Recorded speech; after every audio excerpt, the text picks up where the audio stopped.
ya ini ada tambahan plusnya Ekofarming Original untuk ternak ya. Sasarannya adalah untuk minum daripada ternak dan juga untuk tambah campuran pakan. Jadi jangan berpikiran para mitra kalau ditanya, Pak, berapa sih kebutuhan Ekofarming untuk 1000 ayam, 2000 ayam, 5000 ayam dan sebagainya. Jadi kita nggak usah ngitung jumlah ayam, jumlah ekor. Tapi yang terpenting berapa air minum yang dibutuhkan untuk kebutuhan jumlah daripada hewan tersebut. Nah, hitungannya adalah nanti ada dosisnya. Ini contoh ayam ya.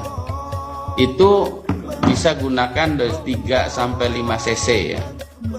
Nah, kalau untuk ayam yang di atas 1 minggu 5 sampai 10 cc itu diberikan ke air minumnya.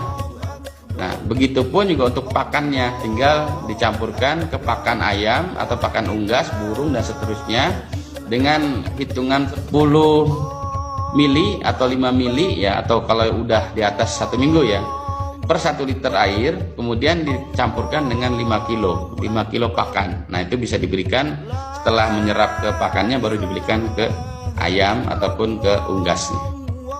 Begitupun untuk ternak sapi atau domba ya. Nah, sama prinsipnya untuk ngasih minum dan untuk disemprotkan ke hijauan ataupun pakan ternaknya.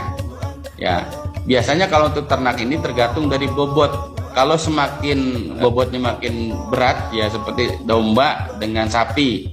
Nah, kalau misalnya domba adalah 5 sampai 10 cc, karena domba yang masih anak-anak masih kecil lah 5 cc, tapi kalau dewasa 10 cc. Begitupun sapi, kalau sapi yang masih kecil, masih anak-anak misalnya ya, itu 10 cc, kalau udah besar bisa sampai 15 ya, tergantung bobotnya.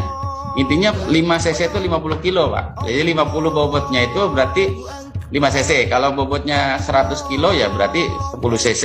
Kalau misalnya limosin misalnya ya sampai 500 kilo ya bisa aja 50 cc per 1 liter ininya air minumnya Pak. Oke, yang berikutnya adalah untuk tambak. Nah, ini tambak ini khusus kolam ya. Itu bisa aplikasi yang pertama untuk dasar kolam, yang kedua juga untuk perawatan air, yang ketiga untuk pakannya. Artinya pakannya itu nanti bisa ditambahkan dengan larutan yang Ekofarming. Tujuannya apa? Kalau untuk sasaran ke dasar kolam itu nanti akan menambah plankton akan tumbuh lebih banyak ketika air sudah masuk. Kurang lebih prosesnya seperti ini ya, bahwa yang pertama bagi tambak yang masih baru langsung disemprotkan ke dasar kolamnya dengan dosis 4 sampai 5 cup per hektar. Nah, dilarutkan biasa 4 liter sampai 5 liter, kemudian semprotkan ke dasar kolam pada kondisi lahan kolam yang tidak berair, artinya tidak tergenangi air, dan biarkan antara 2 sampai 3 hari atau maksimal 1 minggu, kemudian baru masuk air, dan biarkan sampai 1 minggu dulu air beradaptasi dengan lingkungan tambaknya, baru dimasukkan bibit atau benurnya.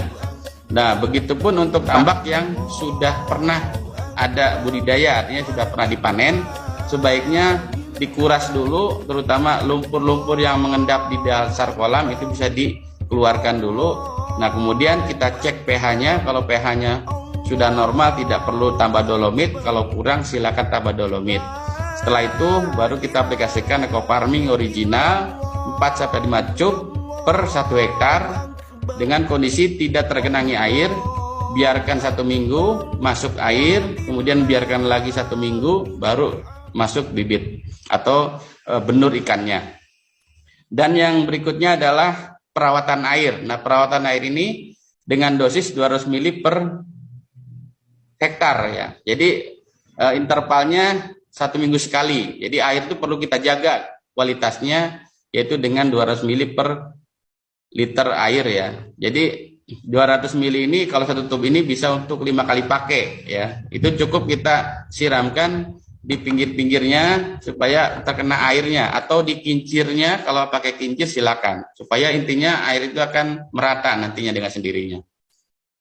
Dan yang terakhir ya, untuk tambak ini kita bisa tambahkan buat pakan daripada ikan. Jadi 5 kilo pakan bisa dicampurkan dengan 5 ml lautan biang probiotik ini, dicampur ke 1 liter, baru diaduk dengan pakannya lalu diberikan ke ikan ya, baik udang, bandeng dan lain sebagainya, itu bisa pagi, bisa sore, bisa pagi sore. Itu menyesuaikan dengan apa yang sudah dilakukan oleh para petani ya, atau petambak ya.